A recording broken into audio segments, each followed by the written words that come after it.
विधानसभा चुनाव में कुछ ही दिन शेष हैं। ऐसे में राजनीतिक पार्टियां व चुनावी मैदान में उतरे प्रत्याशी के द्वारा प्रचार प्रसार करने का सिलसिला जारी है। इसी क्रम में अजमेर दक्षिण से कांग्रेस प्रत्याशी द्रौपदी कोली ने प्रेस वार्ता आयोजित की और अपनी जीत का दावा किया। इस दौरान मीडिया से बातचीत में उन्होंने अपनी 17 गारंटियों से अवगत करवाया।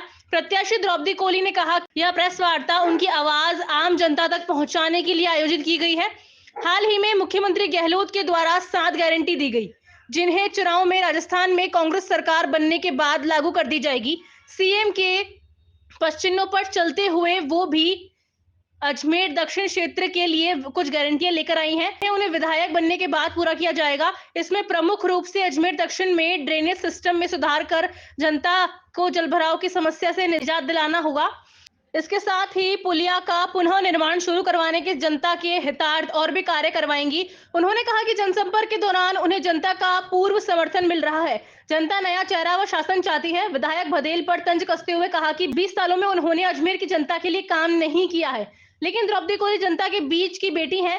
जनता समझेगी और एक बार उन्हें मौका जरूर देगी। द्रौपदी कोली ने जनता से उन पर भरोसा जताने और उनके पक्ष में मतदान करने की अपील की है। को मेरा बहुत बहुत नमस्कार। अजमेर की जनता को मेरा बहुत बहुत नमस्कार। आज मैंने जो प्रेस कॉन्फ्रेंस रखी है, केवल अपनी आवाज़ को जो आपके माध्यम से जनता तक पहुंचाने के लिए प्रेस कॉन्फ्रेंस रखी है। किन मुद्दों पे आपने 7 गारंटी के बारे में यहाँ लिखा है? 17 गारंटी और आपने बताइए क्या है गारंटी, क्या है? देखिए 10 गारंटी हमारे सम्मानीय मुख्यमंत्री जी ने पहले दी और उनको लागू कर दिया गया, और 7 गारंटी हमारे मुख्यमंत्री जी ने और दी, वो भी जब सरकार आएगी वो लागू हो जाएगी। उन्होंने गारंटी दी है।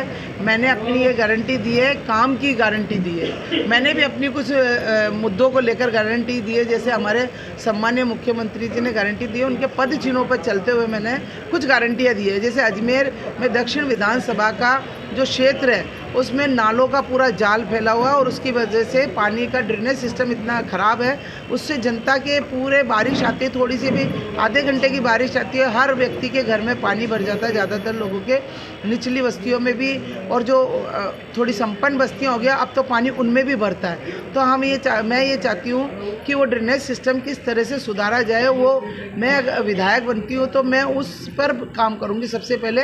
और अजमेर की जो आपने देखा होगा डेयरी बूथ है, वहाँ पर पुल बन रहा है। सेंट्रल गवर्नमेंट ने कुछ बहाने लगाकर उस पुलिया को भी रोक दिया गया है, और मदार की पुलिया को भी सेंट्रल गवर्नमेंट ने उसके डिज़ाइन को लेकर ऐसे करके उसको रोक दिया। तो उससे क्या भ्रम लोगों को ये होता है कि राजस्थान सरकार ने उस काम को रोका है, लेकिन जबकि वो सब लोग जानते हैं कि उसके वो काम रेलवे का है, और रेलवे ब्रिज के ऊपर काम करने का काम रेलवे का, और उन्होंने रेलवे ने ही उस काम को रोक रखा, जबकि सरकार की वजह से कोई काम नहीं रुका हुआ। कांग्रेस किसके नाम पे चुनाव लड़ रही है और किस तरीके से? देखिए, कांग्रेस का नारा हमेशा रहा सर्वधर्म का। कभी भी कांग्रेस ने जातिवादी नहीं किया। हमेशा, अब मेरे गले में पट्टा देख लो, अगर हिंदूवादी के लिए लड़ रहे हैं तो मेरे गले में भी देख लो आप, राम भी है और वो भी है, दुर्गा देवी। तो अगर वो हिंदुत्व की बात करते हो, हम क्या हिंदू नहीं? हम भी हिंदू। सब धर्म को लेकर कांग्रेस अपना काम करती है और सर्व धर्म को लेकर साधती है। और हिंदुस्तान का जो संविधान है उसमें भी लिखा हुआ है कि सर्व धर्म समाज को लेकर चलेंगे। तो हम अपने संविधान के अनुसार 25 नवंबर को मतदान होना है, क्या कहना चाहेंगे आप? मैं आप जनता से एक ही निवेदन करना चाहूँगी, 25 नवंबर को जो चुनाव का मतदान हो रहा है, मैं किसी के पास अगर समय की कमी की वजह से अगर किसी के पास पहुँच नहीं पाऊँ और अगर नहीं जा पाऊँ, तो मैं आपके माध्यम से ये कहना चाहूँगी कि मेरी जनता, मेरे माँ बाप इस गरीब बेटी को ये सोचकर वोट दे, जिससे कि मैं उनके पास जीतने के बाद एक वादा जरूर करती हूँ, क्योंकि जीतने के बाद मेरे पास बहुत सारा समय होगा। मैं हर गली मोहल्ले में जाकर जीतने के बाद उन लोगों से मिलूँगी जिन लोगों से मैं चुनाव के समय नहीं मिल पाऊँ।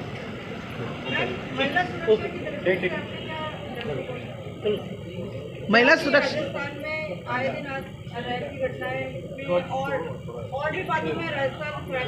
कल्याणकारी योजना है, उनका 100% मुझे लाभ। प्रकार की योजना है सरकार की? देखिए 10 योजना तो पहले महंगाई राहत कैंप में सरकार ने दी है, जिसमें राशन किट से लेके और लंपी में जो गाय मरी उसका 40,000 का बीमा करा, चिरंजीवी योजना है। इस तरह से हमारी सरकार ने 10 पूरी योजनाएं दे रखी है, उसमें सबको सपोर्ट मिला हुआ है।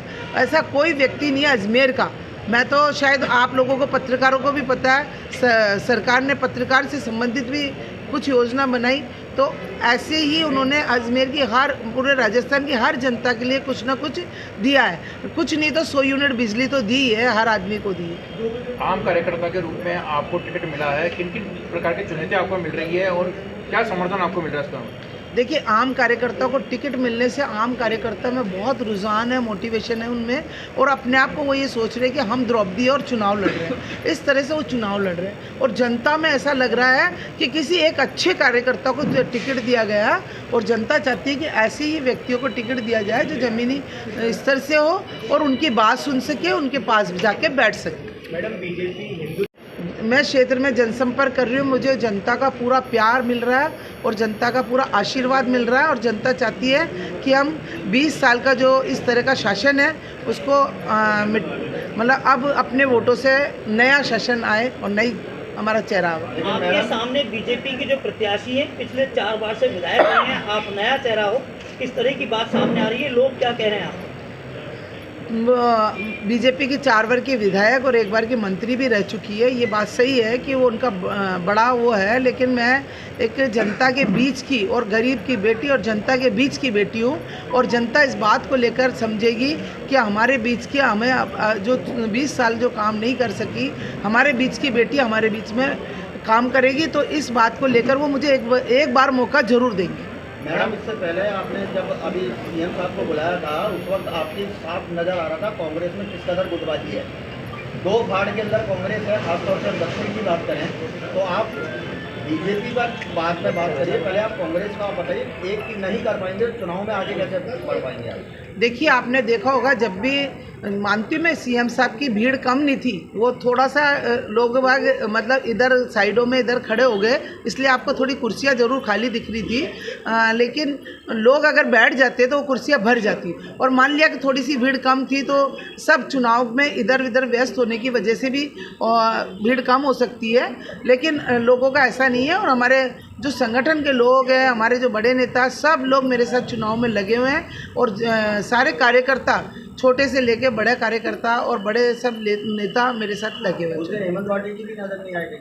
नहीं, भाई साहब साथ ही थे, हेमंत भाई साहब संगठन पूरी तरह आपके साथ उनके घर। देखिए, सीएम साहब को उनके घर ही डिनर का लंच रखा गया था, हेमंत भाई साहब के घर ही लंच का कार्यक्रम था, लेकिन सीएम साहब को नागौर में जाना था और वो थोड़े आगे से, क्योंकि अमीन पठान जी ने उस दिन बीजेपी छोड़कर कांग्रेस ज्वाइन की थी, इस वजह से मैंने सीएम साहब से, क्योंकि मैं सीएम साहब के साथ ही आई थी गाड़ी में, तो सीएम साहब ने मेरे को ये बात बताई थी कि ना मैं थोड़ा लेट इसलिए हुआ कि आज वो प्रोग्राम अमीन पठान ने कांग्रेस ज्वाइन की है, उसमें टाइम लग गया, इसलिए वो फ्लाइट से लेट आए हेलीकॉप्टर से, और लेट आने की वजह से आगे नागौर में भी प्रोग्राम था और आगे और भी कार्यक्रम था, इसलिए उनको जल्दी जाना था, इसलिए वो